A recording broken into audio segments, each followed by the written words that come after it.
Nagsisimula ang pelikula sa bilangguan sa Estados Unidos. Sa loob ng bilangguan may isang preso na nagngangalang Dwight.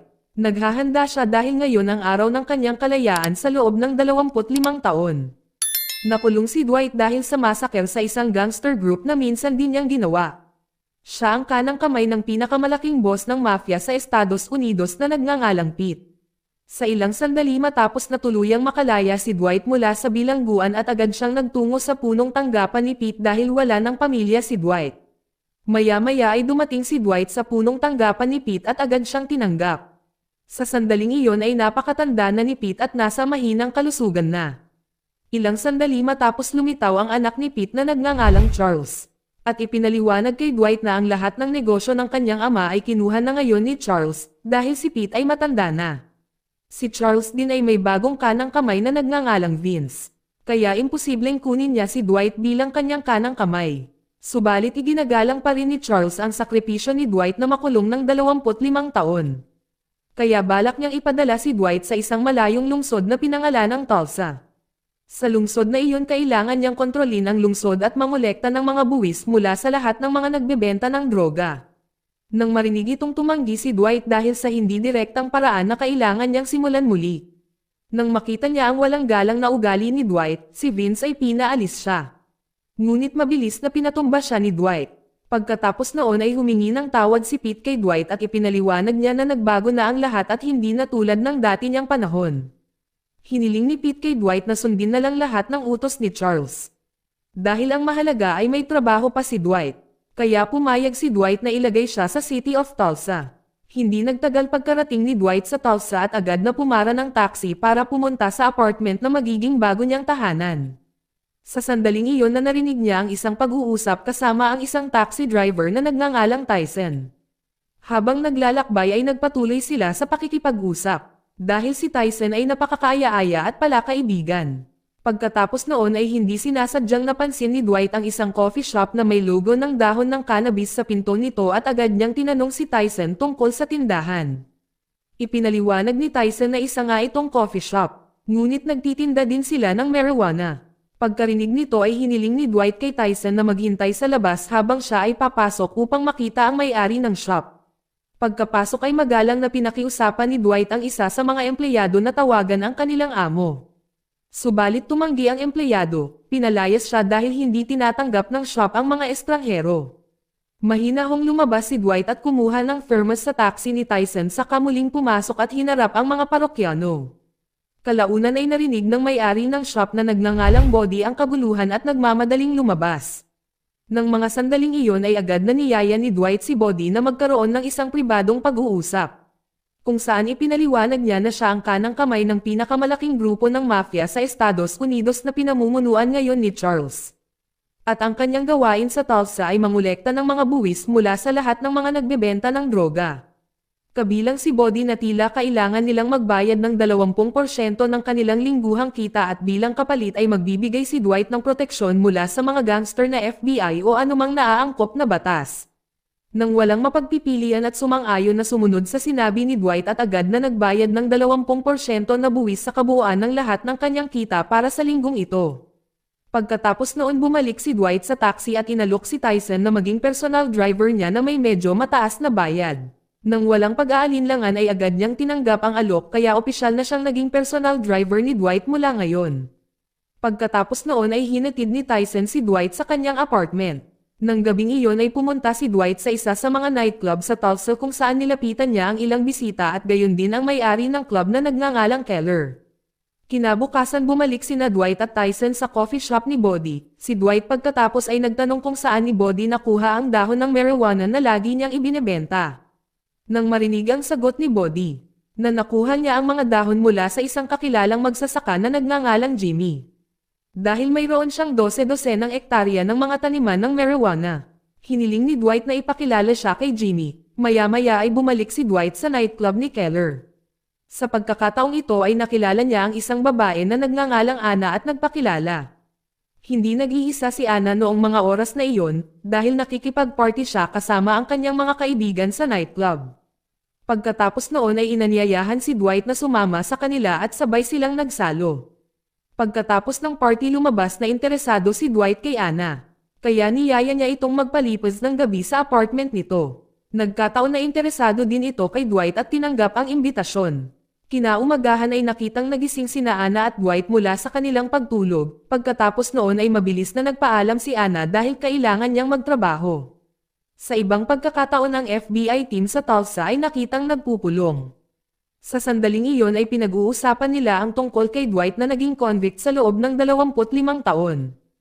Alam ng FBI na nakatira na si Dwight sa Tulsa at nag-aalala sila na baka magkagulo na naman.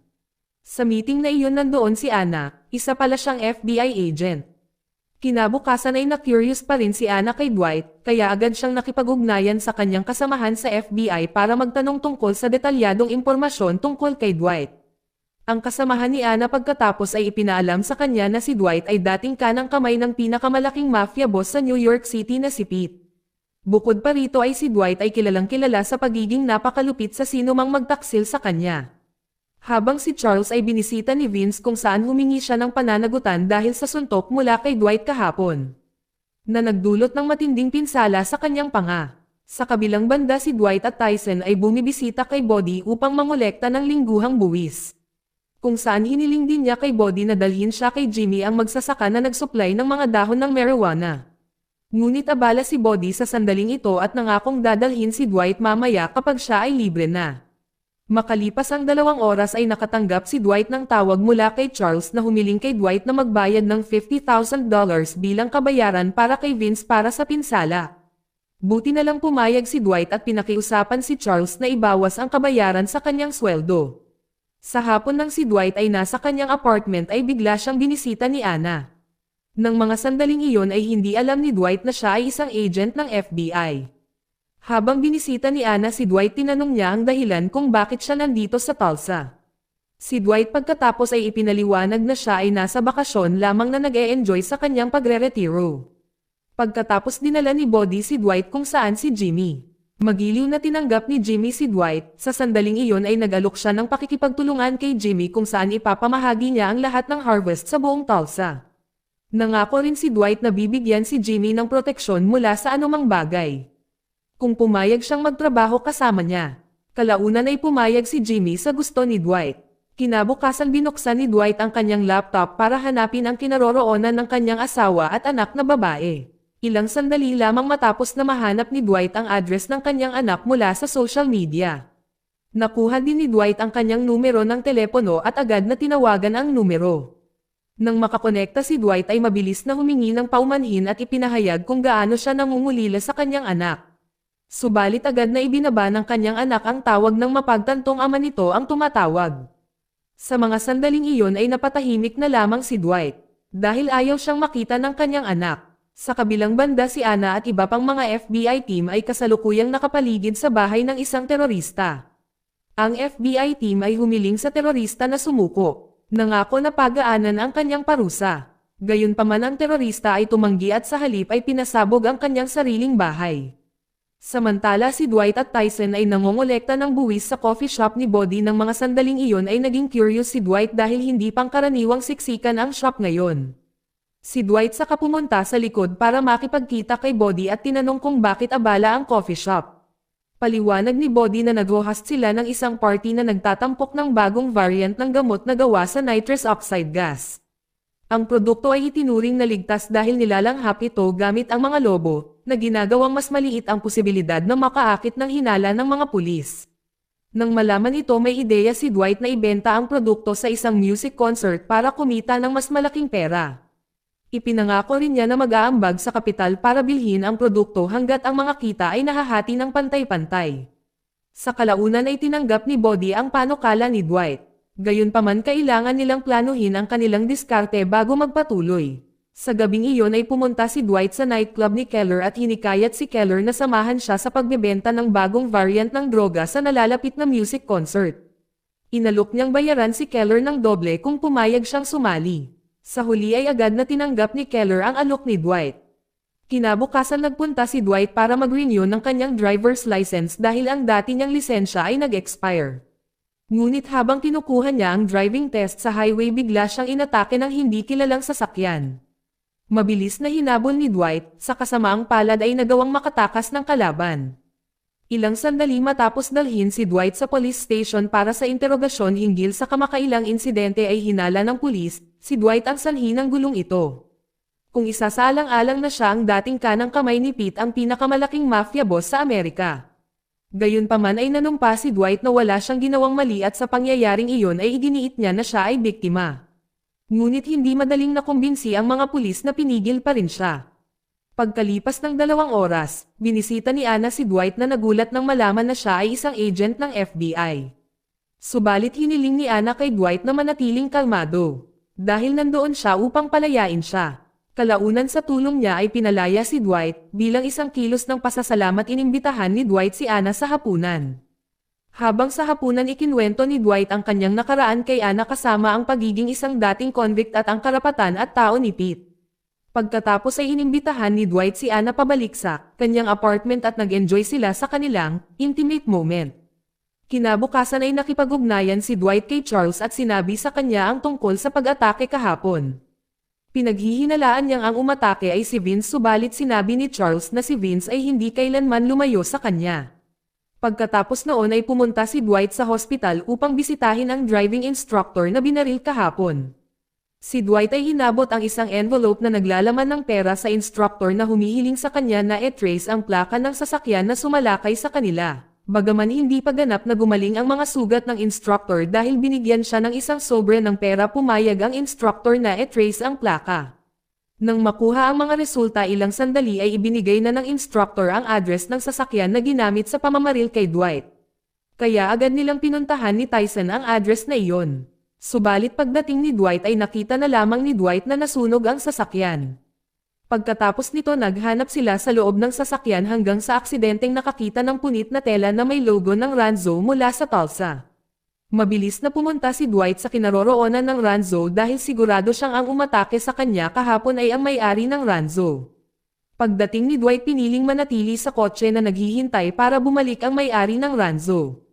Pagkaraan ng ilang oras na paghihintay sa wakas ay bumalik ang may-ari ng Ranzo na nagudyok kay Dwight na sundan ang kotse ng may-ari mula sa likuran. Nang dumating ang may-ari ng Ranzo sa bahay, nakita ni Dwight ang may-ari ng Ranzo na sinalubong ang kanyang anak ng yakap sa huli ay nagpasya si Dwight na bumalik. Kinabukasan ay nakita ang may-ari ng Ranzo na nagngangalang Armand na ipinagpatuloy ang kanyang mga aktibidad.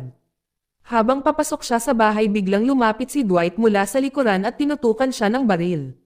Hiniling ni Dwight na malaman kung bakit siya inatake ni Armand kahapon at sa kaninong utos ito. Nang marinig ito ay humingi ng paumanhin si Armand na nagsabing naghinala siyang pumunta si Dwight sa Tulsa para tugisin siya sa utos ni Charles. Ipinaliwanag ni Armand na habang si Dwight ay nasa bilangguan siya ay nagtrabaho para kay Charles. Bukod pa rito ay alam ni Armand ang mahalagang sikreto na humantong sa 25 taong pagkakakulong ni Dwight ay isang bitag na itinakda ni Charles. Kaya naniwala si Armand na ipinadala si Dwight sa lungsod na ito upang alisin siya bago ito tuluyang ihayag sa kanya ang totoo. Nang marinig ito nagulat si Dwight nang malaman na si Charles ang mastermind sa likod ng kanyang pagkakakulong. Ngunit pinili niyang huwag kumilos, dahil iginagalang pa rin niya si Pete. Pagkatapos nangako si Dwight na hindi niya sasalakayin si Armand basta pumayag siyang sumama sa kanya bilang subordinate. Walang ibang pagpipilian pumayag si Armand. Noong gabing iyon ay dumating sa coffee shop ni Bodhi ang bagong variant ng gamot na in-order kanina ni Dwight. Pagkatapos noon ay agad na inutusan ni Dwight sina Tyson at Bodhi na ibenta ang mga ito sa isang music concert. Agad si Tyson at si Bodhi ay nagbinte ng bagong variant ng produkto. Habang sila ay abala sa pagbebenta, bigla silang nilapitan ng isang grupo ng mga lokal na gangster na nagpatuloy sa pagbugbog kay Tyson at kay Bodhi. At kinumpiska ang lahat ng kanilang mga dala. Makalipas ang isang oras ay iniulat ni Bodhi at Tyson ang mga kamakailang pangyayari kay Dwight na nasa club ni Keller. Nang marinig itong si Dwight galit na. Galit at nangakong gagantay kinabukasan. Hinikayat din niya si Keller na sumali dahil pumayag si Keller na makipagtulungan sa kanya. Kasabay ng pakikipag-ugnayan ni Dwight kay Armand para imbitahan siyang salakayin ang mga gangster kinabukasan din. Kinabukasan si Tyson na ginagamot ng kanyang ina, ang kanyang ama na nagngangalang Mark ay nasaksihan ito at hindi nasiyahan. Pagkatapos ay tinanong niya kung sino ang bumugbog sa kanya at ipinaliwanag ni Tyson na siya ay inatake ng isang grupo ng mga gangster sa music concert. Ngunit tiniyak sa kanyang ama na si Dwight bilang kanyang amo ay gagantay. Sa gabi ay nakitang naghihintay sina Dwight at Keller na dumating ang iba upang maghayganti sa lokal na grupo ng gangster. Sa ilang sandali lamang matapos ang pagdating ni na Tyson, Body at Armand na nagudyok kay Dwight na magdesisyong umalis kaagad. Ngunit nang sila ay aalis ay dumating si Mark kung saan siya nagpahayag ng kanyang pagnanais na bugbugin din ang mga nanakit kay Tyson. Nang marinig ito ni Dwight na malugod na tinanggap ang partisipasyon ni Mark. Nang makarating sa music concert venue, binigyan ni Dwight ang kanyang mga kasamahan ng baseball bat. Pagkatapos ng mahabang labanan ang grupo ni Dwight sa wakas ay nagawang talunin ang mga gangster. Dala rin ni Dwight ang bagong variant ng droga na nasamsam nila kahapon kasama ang lahat ng pera sa lokal na punong tanggapan ng mga gangster. Pagkatapos ay bumalik si Dwight at ang kanyang mga tauhan sa club ni Keller. At pantay na ipinamahagi ang lahat ng nasamsam na pera kabilang sa kanilang mga miyembro kasama si Mark. Makalipas ang 2 araw isa sa mga miyembro ng gang na inatake ni Dwight kahapon ay nagulat ng pag-atake sa pulisya. Ang miyembro ng gang ay nagbigay din ng numero ng plaka ng isa sa mga alipores ni Dwight at hiniling sa pulisya na arestuhin siya. Nang hindi inaasahan karamihan ng mga pulis ay sunod sa urine sa gangster kaya susundin nila ang lahat ng iuutos ng gangster. Sa kabilang banda ay nakitang nagmamaneho ng mag-isa si Tyson habang kausap ang kanyang nobya sa telepono.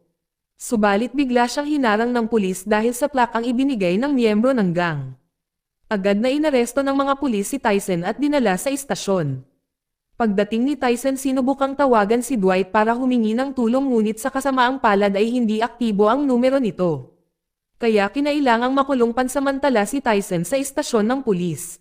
Nang gabing iyon kinumpiska ng isa sa mga pulis ang telepono ni Tyson at in-unlock ito mula sa telepono. Natunton ng opisyal ang kinaroroonan ni Body.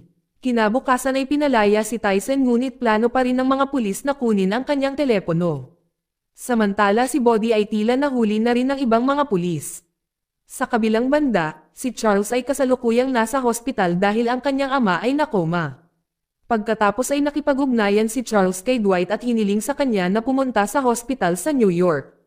Kahit nagalit siya kay Charles dahil sa pagkulong sa kanya noong nakaraan ay pupunta pa rin si Dwight doon bilang paggalang para kay Pete. Samantala si Armand ay nasa kanyang rancho kung saan nabalitaan ng isa sa kanyang mga empleyado na sina Armand at Dwight ay sumalakay sa gangster headquarters sa music concert. Ang mga gangster ay kilala bilang Black Macadam at binalaan ng empleyado si Armand na huwag na muling haharapin ang gang. Dahil mayroon silang isang napakalupit na pinuno na nagngangalang Waltrip at matagal nang namumuno sa lungsod ng Tulsa. Hanggang ngayon ay walang nang ahas na istorbohin sila maliban kina Dwight at Armand kahapon. Agad na umuwi si Armand upang alamin ang tungkol sa Black Macadam gangster boss. Nalaman niya na totoo pala ang sinabi ng kanyang empleyado. Dahil ipinaliwanag din ng impormasyon mula sa internet na ang leader ng Black Macadam gangsters ay sobrang malupit na imyon sa batas at nagkaroon ng malawak na bilang ng mga tropa. Si Arman ay naging medyo natatakot na ang kanyang asawa at anak ay maging target ng mga gangster na ito. Kasabay ng pagdating ni Dwight sa hospital sa New York para bisitahin si Pete. Gayunpaman nakatanggap siya ng hindi gaanong mainit na pagtanggap mula kay Vince at halos dumating sila sa punto para makipaglaban. Buti na lang nakialam si Charles at agad na dinala si Dwight sa kwarto ni Pete. Gayunpaman si Pete ay mahimbing na natutulog kaya nagpasya si Dwight na umalis at bumalik mamaya. Samantala si Body na dating inaresto ng mga pulis ay ipinasa ngayon kay Waltrip. Si Body ay binyantaan na sasaktan kung hindi siya magbigay ng mga detalye tungkol sa kung sino si Dwight.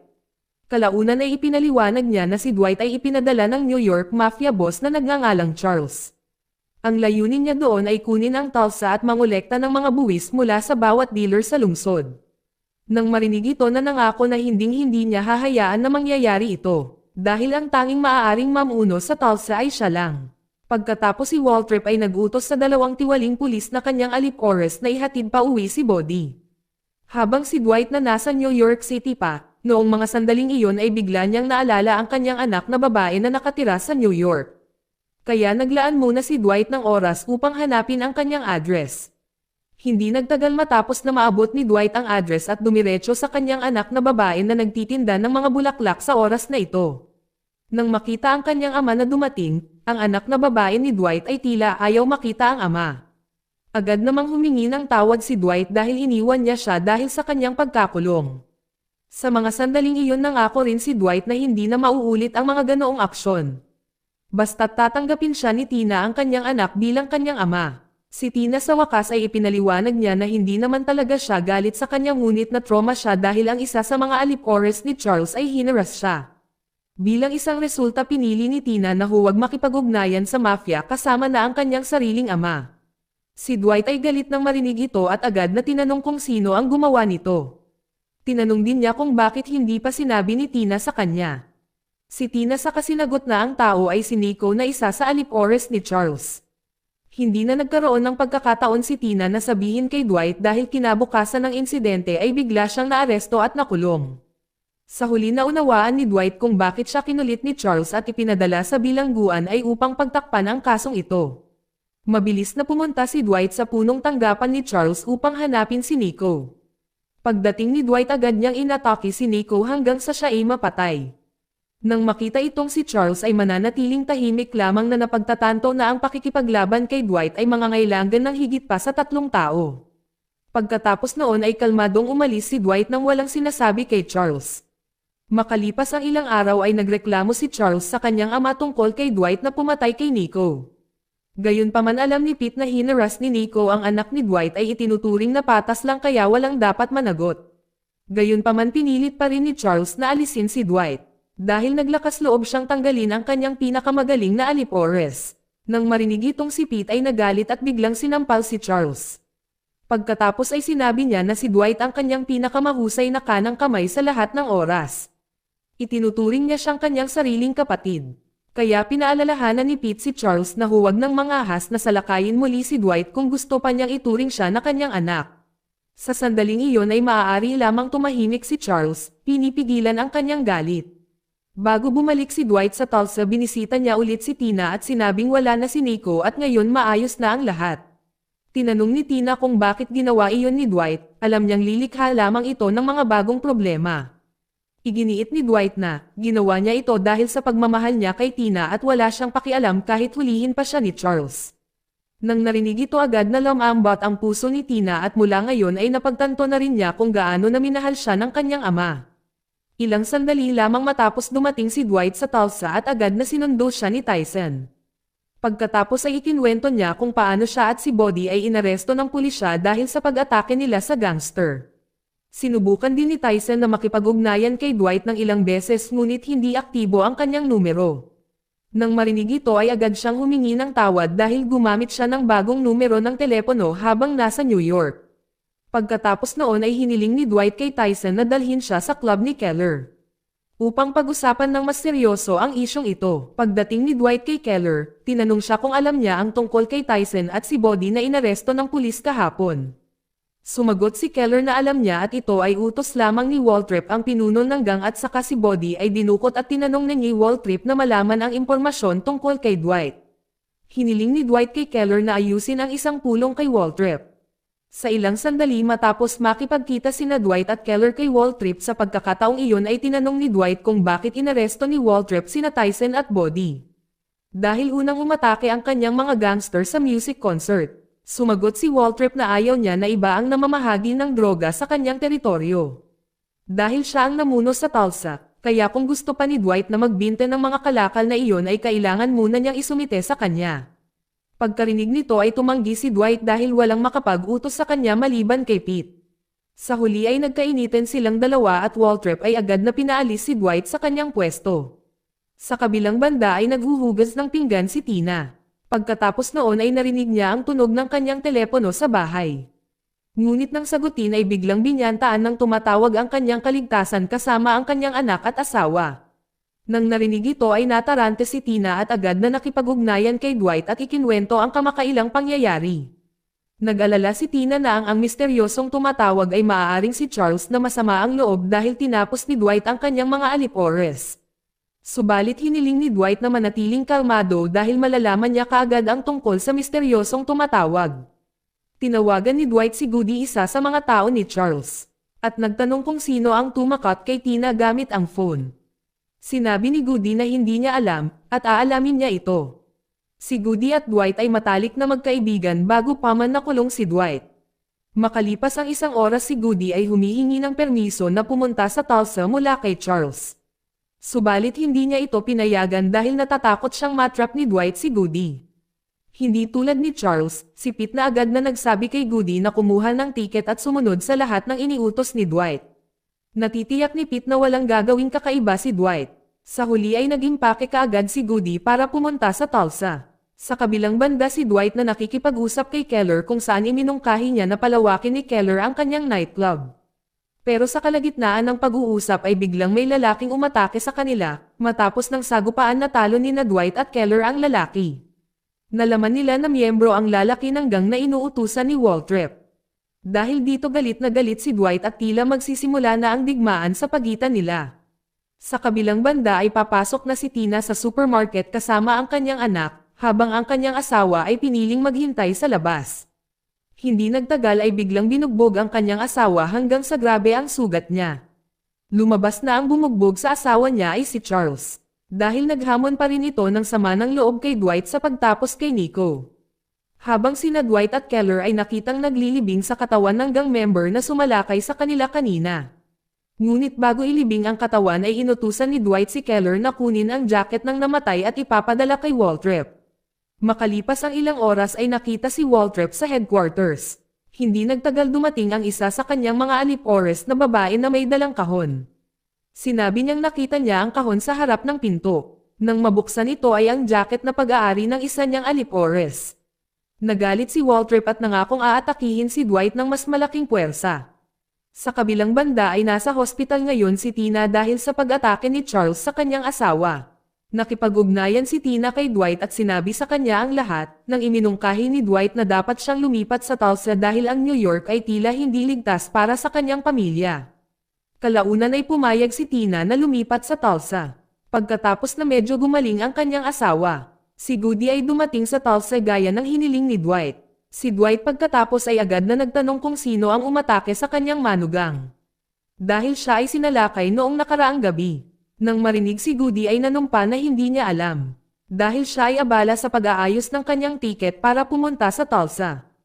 Pagkatapos noon halatang kumbinsido si Dwight na gawain iyon ni Charles o ng kanyang mga alipores. Kaya nangako siya na balang araw ay aalisin niya si Charles. Pagkatapos noon ay inimbitahan ni Dwight si Goody na sumama sa kanyang grupo. Dahil kaibigan niya ito noon at iyon ang dahilan kung bakit siya pinapunta ni Dwight. Gayunpaman sinabi ni Goody na pag-iisipan muna niya ito. Maya-maya ay nakita si Goody na nakikipag-ugnayan kay Charles. At ipinaalam sa kanya na si Dwight ay galit na galit dahil sa pag-atake sa kanyang manugang. Kung ang pag-atake ay ginawa nga ni Charles pagkatapos ay iminungkahi ni Goody na dapat siyang humingi ng tawad. Gayunpaman tumanggi si Charles na nagsasabi na hinding-hindi siya hihingi ng tawad kay Dwight. Pagkatapos ay lumapit si Charles sa kanyang ama na naliligo. Nagkunwari siyang tinulungan si Pete sa paglilinis ng kanyang ulo. Subalit biglang nilunod ni Charles ang kanyang ama sa bathtub hanggang sa siya ay namatay. Ginawa niya ang lahat ng ito dahil gusto niyang ganap na agawin ang kapangyarihan at palitan si Pete. Sa pagkamatay ni Pete malaya na ngayon si Charles na gawin ang anumang gusto niya kasama na ang pagtanggal kay Dwight. Kinabukasan maraming bumisita sa bahay ni Charles upang magluksa sa pagkamatay ni Pete. Kapansin-pansin na ang buhok ni Charles ay naahit na kalbo. Tila si Charles ay gumawa ng isang kwento na nagsasabi na ang kanyang ama ay namatay dahil sa atake sa puso. Samantalang si Goody na nasa Tulsa ay agad na ipinaalam kay Dwight ang tungkol sa pagpanaw ni Pete. Nang marinig ang balita na nalungkot si Dwight dahil itinuring niya si Pete bilang sarili niyang kapatid. Gayunpaman, humingi ng tawad si Dwight at sinabing hindi niya magawang magbigay ng respeto doon. Dahil ayaw pa rin niyang makita ang mukha ni Charles. Makalipas ang ilang araw si Dwight at ang kanyang team na nagsasanay ng mga bagong recruit kung saan sinadyang mag-recruit si Dwight ng mas maraming tao. Bilang pag-iingat kung sakaling bigla siyang inatake ni Waltrip. Kasunod nito ay hiniling ni Dwight kay Keller na maghanap pa ng mga bagong recruit na sumama sa kanila. Sa kabilang banda si Anna ay nakikipagpulong sa kanyang mga nakatataas. Pinag-uusapan nila si Waltrip na tila laging immune sa batas. Kahit karamihan sa mga pulis sa Tulsa ay sunod-sunurin sa kanya. Kaya't ang FBI team ay kailangang kumilos ng mabilis para mahuli si Waltrip. Samantala sa bahay ni Charles ay marami pa ring bisita ang nagluluksa sa pagkamatay ng kanyang ama. Pagkatapos ay tinipon ni Charles ang mga senior na kasamahan ni Pete kasama na si Goody upang pag-usapan ang isang bagay. Sa sandaling iyon ay inihayag niya na hawak na niya ang buong kapangyarihan bilang kapalit kay Pete. Gumawa rin siya ng isa pang kwento na nagsasabing inatake sa puso si Pete dahil sa mga ginawa ni Dwight.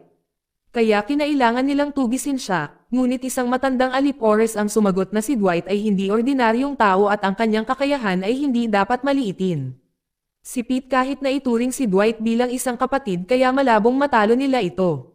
Nang marinig itong si Charles ay galit na galit at agad na sinakal ang lalaki.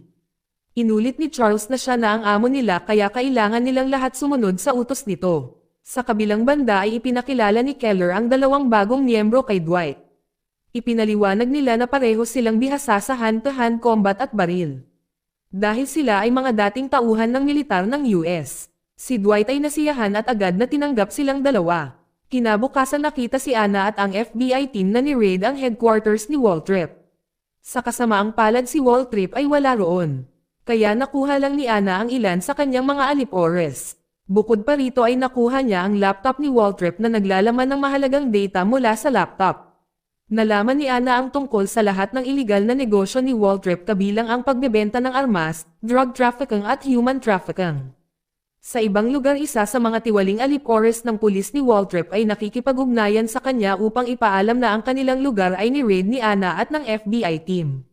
Nang narinig itong si Waltrip ay naging galit at nangakong hahabulin siya. Samantala si Dwight ay biglang nakipag-ugnayan kay Charles. Sa sandaling iyon si Charles ay humingi ng paumanhin para sa kanyang mga nakaraang aksyon at inanyayahan si Dwight na palakasin ang kanilang relasyon tulad ng dati. Pupunta rin siya sa Tulsa sa loob ng ilang araw at umaasa na magkikita sila ni Dwight. Nang marinig na pumayag si Dwight sa lahat ng kahilingan ni Charles. Ngunit ang intensyon ni Charles sa pag-imbita kay Dwight na makipagkita ay isang bitag.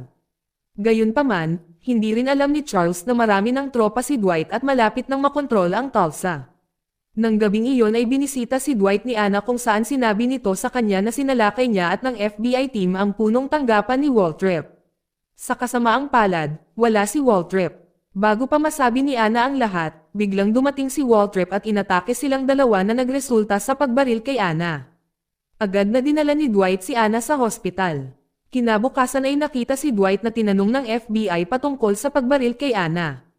Hinala ng FBI na si Dwight ay nakipagsabuatan kay Waltrip para maalis si Anna. Gayunpaman sinabi ni Dwight na hindi niya posibleng gawin iyon dahil malapit niyang kaibigan ito. Gayunpaman, ayaw paniwalaan ng FBI ng madali at nilayon pa rin niyang i-detain si Dwight. Sa ilang sandaling matapos, dumating ang abogado ni Dwight at nakipagtalo sa FBI dahil malinaw na hindi kasali si Dwight at kalaunan ay pinalaya si Dwight. Kinabukasan ay pumunta si Dwight sa hospital upang tingnan ang kalagayan ni Anna. Sa sandaling iyon sinabi niya na tatapusin niya si Waltrip at ang kanyang natitirang mga gangster. Subalit sumagot si Anna na posible na iniwan na ni Waltrip ang Tulsa kasama ang lahat ng kanyang iligal na kita sa negosyo. Binanggit din ni Anna na pagkatapos siyang gumaling ay malamang na masibak siya sa FBI. Dahil nalaman ng FBI ang tungkol sa kanyang relasyon kay Dwight. Si Anna ipinaliwanag na ang mga agent ng FBI ay mahigpit na ipinagbabawal na magkaroon ng anumang relasyon sa mga miyembro ng mafia o mga ex-convict kaya malamang na siya ay madismiss. Nang marinig ito tiniyak ni Dwight kay Anna na manatiling kalmado dahil kahit na siya ay tinanggal mula sa FBI nangako siya na siguruhin ang kanyang kapakanan. Pagkatapos umalis sa hospital ay pinuntahan ni Dwight si Armand sa kanyang tahanan kung saan binanggit ni Armand na si Charles ay papunta sa Tulsa. At malamang na darating bukas ng umaga. Hiniling ni Dwight kay Armand na pakilyusan ang lahat ng kanyang mga miyembro para salubungin ang pagdating ni Charles. Kinabukasan ay nagpakita si Charles, Vince at Goody na nagpapahinga dahil kararating lang nila sa Tulsa. Ilang sandali lamang matapos si Dwight ay lumitaw, sina Armand at Tyson at nilapitan si Charles. Noong una ay inakala ni Charles na malugod siyang tatanggapin ni Dwight, ngunit sa halip ay sinabi ni Dwight na nagtayo na siya ng sariling mafia group at ayaw niyang may kinalaman sa kanya. Binalaan din ni Dwight si Charles na huwag magulo lalo na sa kanyang pamilya. Pagkatapos noon ay inanyayahan ni Dwight si Goody na sumali sa kanyang grupo. Si Goody na matagal ng kaibigan ni Dwight ay sumama sa kanya. Nang makita itong si Charles ay agad na naging furious dahil ang kanyang unang intensyon na pumunta dito ay upang alisin si Dwight. Kalmadong sinabi ni Dwight na ang lugar na ito ay napapaligiran ng kanyang mga tauhan na handang barilin siya anumang oras. Kalaunan ay mas pinili ni Charles at Vince na umalis kaysa mamatay sa kamay ng grupo ni Dwight.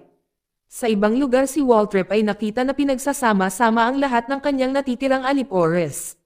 Sa kanya tinanong silang lahat para maghanda sa pag-iisip. Dahil maya-maya ay sasalakayin niya si Dwight at ang kanyang mga tauhan. Subalit hindi sumang-ayon ang isa sa kanyang mga alipores kung isasaalang-alang ang kanilang mga miyembro ng gang ay lumiliit. Sa gabing si Dwight na't lahat ng kanyang mga miyembro ay nakitang nagtitipon sa club ni Keller.